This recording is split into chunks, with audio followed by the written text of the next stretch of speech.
12 in Texas. Jimmy Connors looks to end a 4-year single streak. And the Clown Prince of Baseball still making them laugh.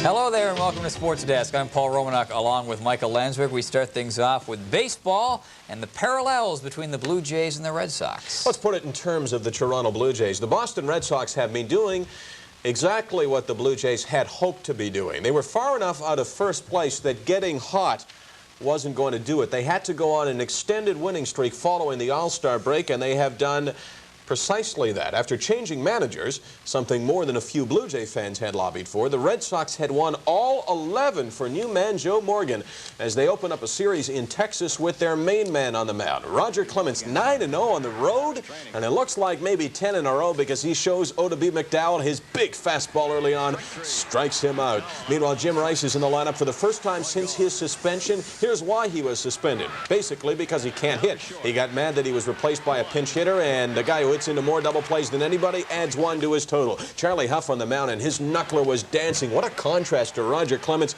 His ball about 75 miles an hour. Clemens closer to 100. Boston grabs the 1-0 lead in the 7th. Jody Reed, who's playing regularly, singles past Jeff Kunkel. Dwight Evans scores, and it's 1-0. And Clemens looks like it may not hold up because Cecil Espy's at the plate. He sends one into the gap in right center field. There's Ellis Burks. Nice play by Burks. Not a sensational play. Maybe a ball he could have caught standing up, but still a nice play. Roger Clemens is still on the mound, bottom of the 9th. He is going for, and this almost sounds unbelievable, his 7th shutout of the season. Boston leads it 2-0. They are looking to win their 12th straight, and before we're off the air, we'll give you the results of that game. What a fireballer he is.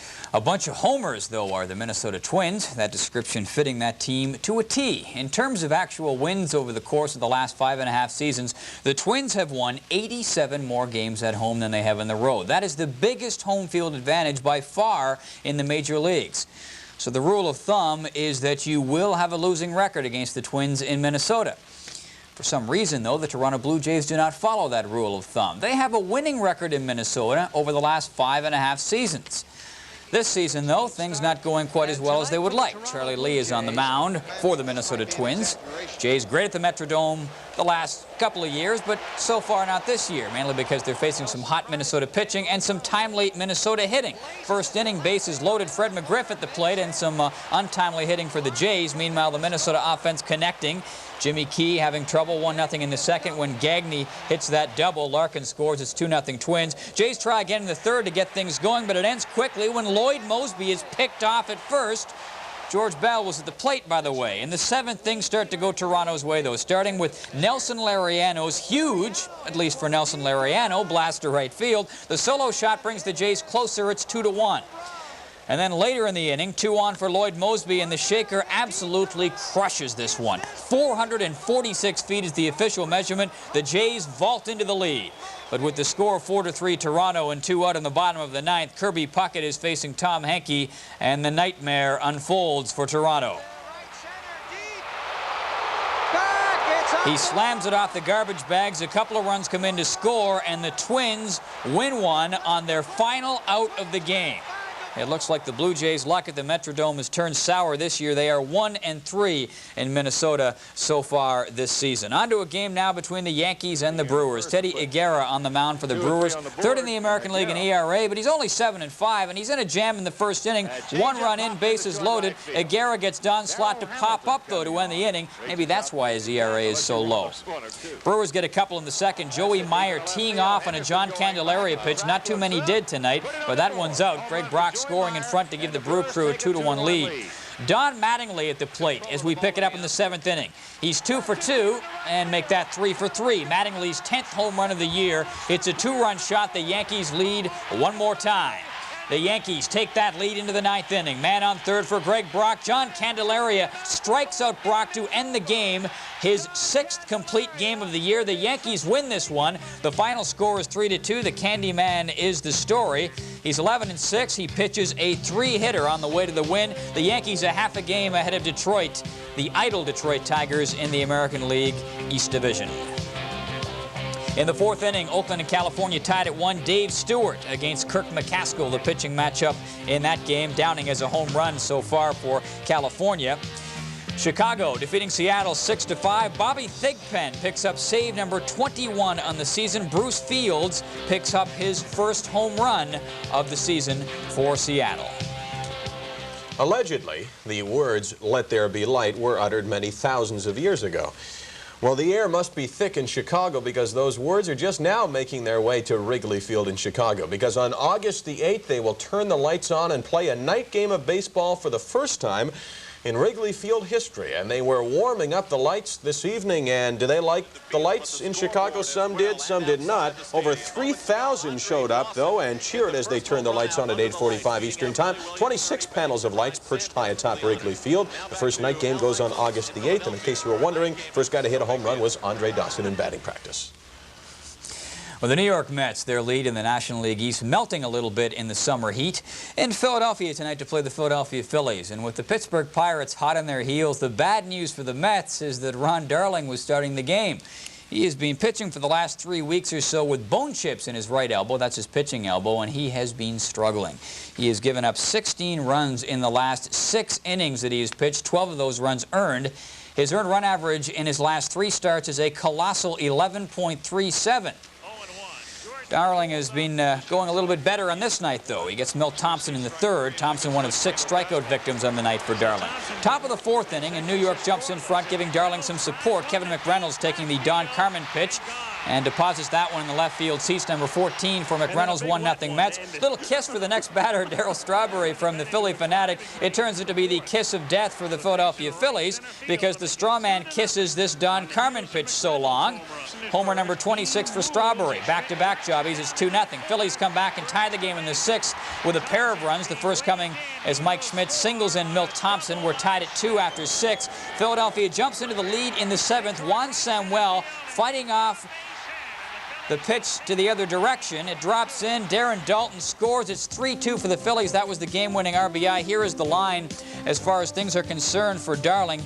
He has given up 19 runs in his last 12 2/3 innings. Tonight going 6 2/3, giving up 3 runs. He did strike out 7. On to a game now between the Pirates and the Cards. Jim Leyland hoping to see his team break its recent slump and gain some ground on the Mets, but the Pirates are going up against John Tudor. And Tudor looks to be on line for his 100th career win. He strikes out Andy Van Slyke. Tony Pena gets the Cardinals offense rolling just a little bit, though. He will step in, take aim, and drill a double to right.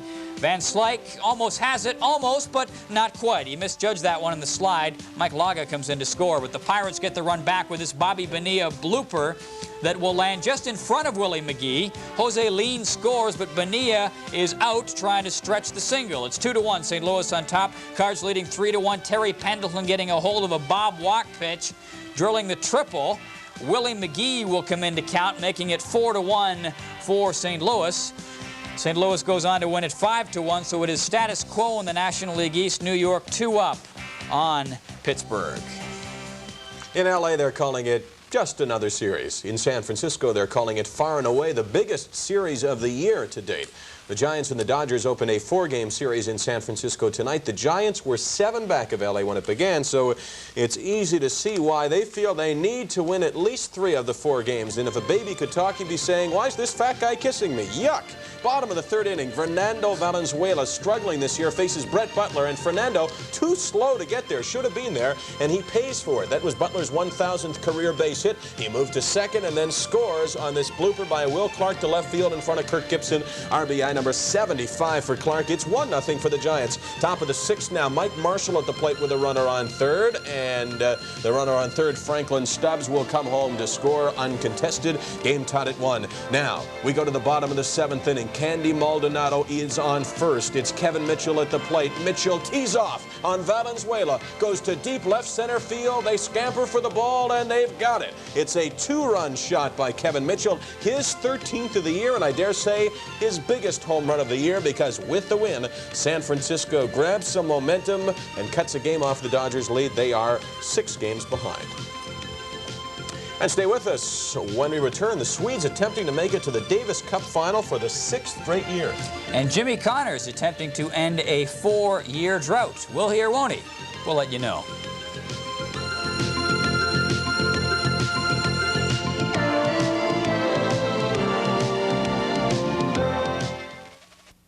today in the D.C. Open final against Andres Gomez. A scorcher in Washington, temperature 120 plus. Connors has been cold, but he starts out the match hot with an ace.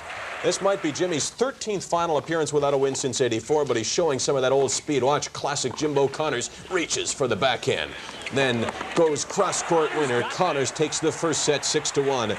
This is the way the match went basically for most of the match. There's Connors to the net and reaching again, and Gomez can't handle it. He does not like the hard surface, so the fact that Connors is in it is not a surprise. And there's Gomez trying to chip one, but he's way too deep with it. And Connors breaks to lead 5-4. Now go to match point. Connors trying to end that streak, looking for his 106th singles title, and he's got it. Connors wins 6-1, 6-4 for his first win since October 1984.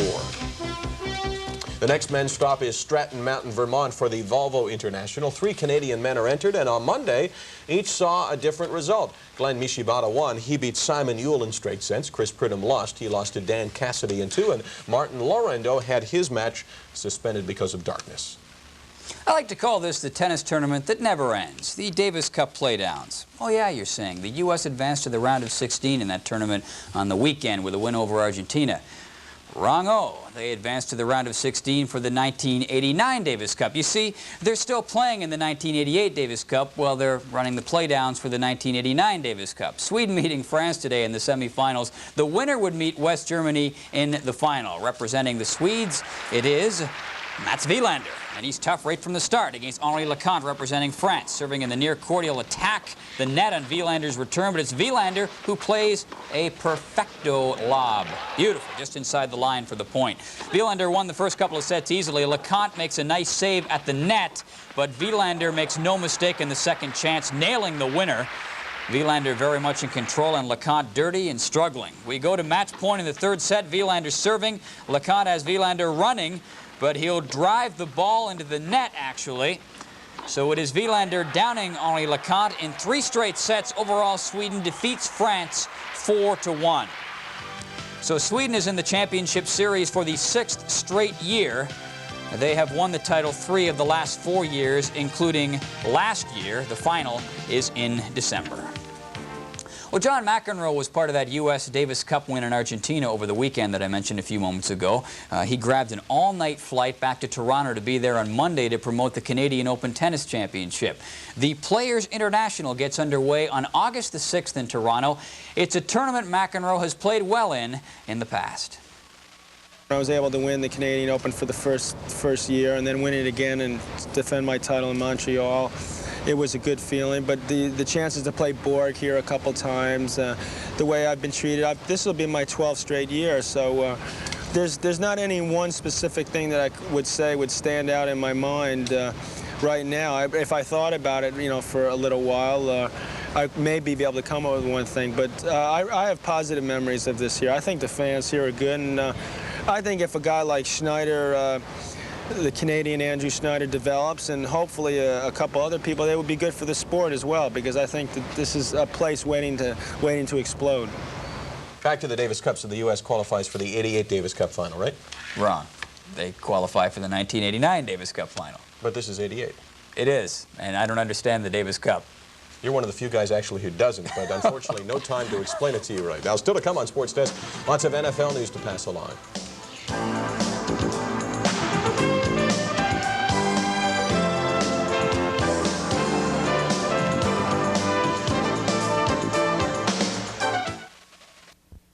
Are holding out, staying away to make more money. And then there are players like the Redskins' Dexter Manley who want to be there but can't be. Manley is being investigated by the league for breaking drug guidelines laid down by Commissioner Pete Rozelle. And Manley admitted today he had violated the NFL guidelines but would not say how he done it. And the Washington Times reported that the Skins expect to lose Manley to a 30-day suspension, and they also expect him to enter a drug rehab center for the 2nd time. So the Skins may be missing one defensive star, but a new one reported to camp today. All-Pro linebacker Wilber Marshall arrived in the Washington Redskins training camp in Carlisle, Pennsylvania on Monday. The former Chicago Bear signed with Washington as a free agent several months ago. Washington coach Joe Gibbs is thinking of keeping Marshall at outside linebacker, but utilizing his speed a little bit more by giving him more blitzing opportunities. Otherwise, Marshall should have no problems adapting to his new surroundings. I just take a little time because I want to help. I want to make things happen. I want to make some big hits. I want to, any person wants to do that, but I have to learn the system first and trying to soak it in. The guys are really trying to help me pick it up as quick as I can, and they're doing a good job at that. Some other NFL notes to pass your way. Vinny Testaverde left the Tampa Bay Buccaneers training camp with a slightly sore shoulder on Monday. Bucs coach Ray Perkins says that is nothing to worry about and adds that it happens to every quarterback in training camp at some point. And All-Pro linebacker Fred Young has reported to the Seattle Seahawks rather than face fines. Young was threatening to hold out. He's not happy that he was making less than rookie Brian Bosworth, who makes over $1 million a year. Young makes around $350,000. It used to be that first-round draft choices signed months before training camp right after the draft. Now they seem to sign just before or even during camp. The Jets have signed their first-round choice, Dave Cadigan, an offensive tackle from USC, where else he is a 19th first-rounder to come to terms. Well, the America's Cup yachting race will go ahead in September as scheduled. A court ruling today deciding that. What the ruling didn't decide, though, and what the New Zealanders were hoping that it would, is whether or not the Americans could use their two-hulled catamaran, the object of howls of objection from the New Zealanders. They say that the decision by the judge was, in fact, a non-decision. It has merely further muddied an already murky picture. Well, really, what we have seen the court do is not make a ruling. In people's minds, the issue in front of them was a multi-hull, a legal defender against the New Zealand challenger or not. And she said, it's not time for me to consider that. You've got to go out and race first. So we haven't a ruling. Are you going to go out and race as scheduled then? The Kiwis have always debated whether we would ever race a monohull against a multi-hull. I think the team are here. We've worked hard. We're sailing. We want to sail. We want to race. The court has told us to race. And I think we'll race in September, yes. Following the race, will you make a protest? When we heard of the multi-hull plan by the defender, we've objected to it. Yachtsmen and sportsmen around the world have objected to the prospect of a mismatch, a monohull against a multi-hull. If we go on the water and if we lose, the court has told us that's when you protest, and that's when we'll protest. In the NHL today, a trade note to pass your way. The Philadelphia Flyers sending defenseman Greg Smith and a third-round pick to the Quebec Nordique for defenseman Terry Karkner. Karkner, a first-round pick of the New York Rangers back in 1984. He was a very good junior defenseman with the Peterborough Petes in the OHL. Injuries, though, have prevented him from realizing his full potential in the NHL, at least so far. And the New York Islanders getting some great news. Player agent Rich Winter says Czechoslovakian star David Volek is defecting and will join the Islanders for the upcoming season. He has played for both the Czech national and Olympic teams. He was drafted by the Islanders back in 1984, so patience paying off. And they was a steal when they got him. Yeah. They got him real late. Stay with us when we return. Our question of the week, we'll put it to Joe Gallant. And there is no question about Max Patkin, the greatest clown in baseball history. Stay with us.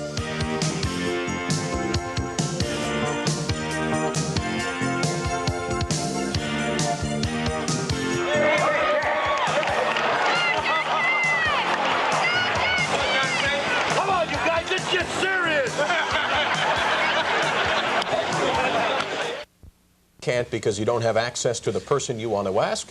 Well, we give you the chance each week with our question of the week. For instance, Ralph Froese of Kelowna, BC had been dying to ask BC General Manager Joe Gallant.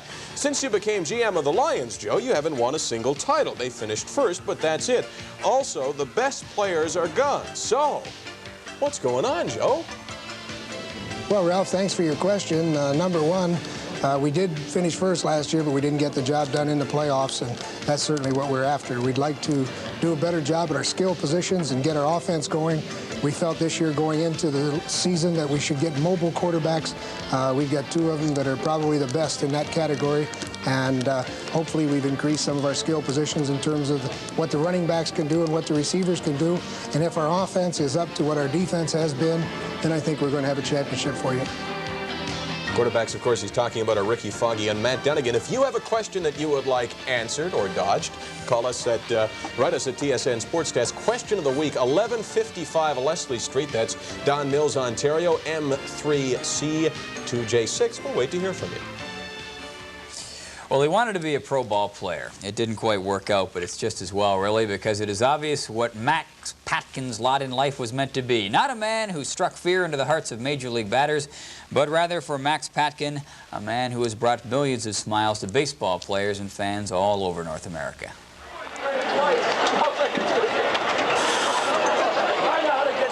This is what 68-year-old Max Patkin has been doing for the past 43 years.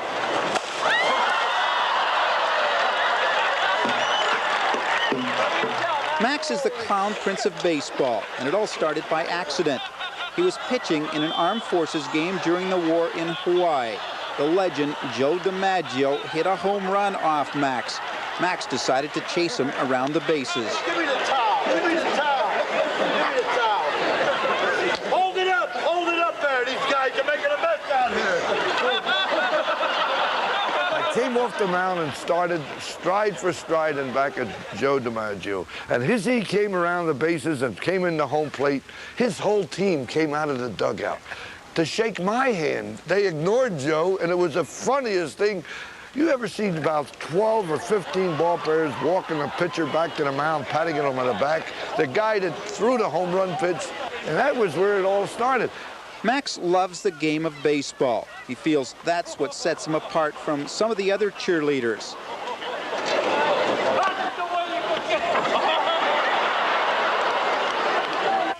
Max's career has been revived recently.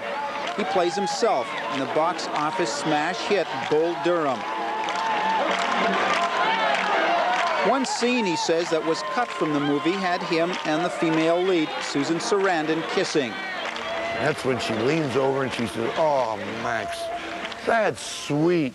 And she puts her arms around me at the table and she kisses me, and off camera she throws up.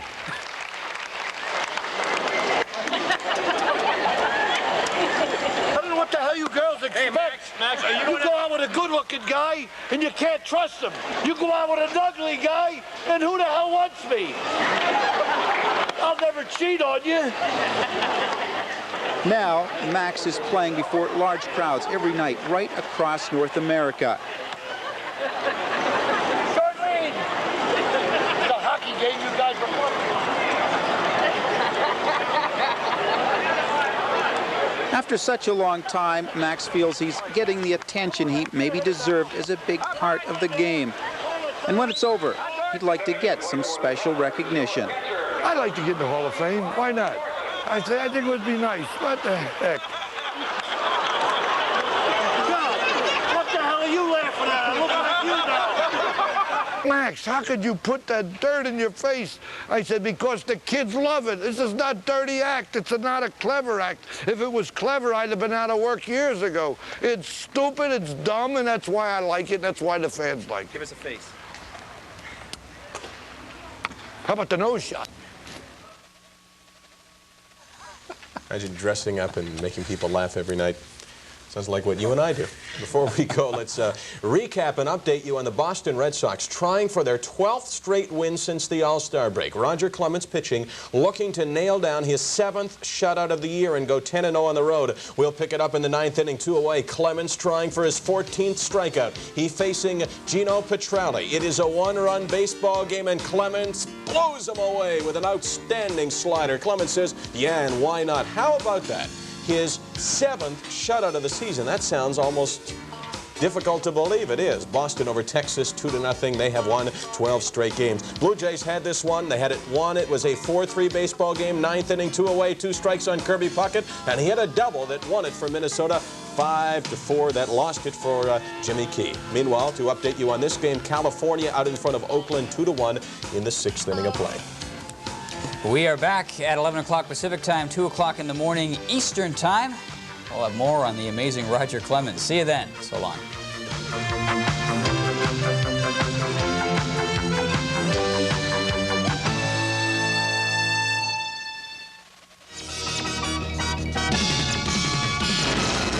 You're watching TSN, the Sports Network.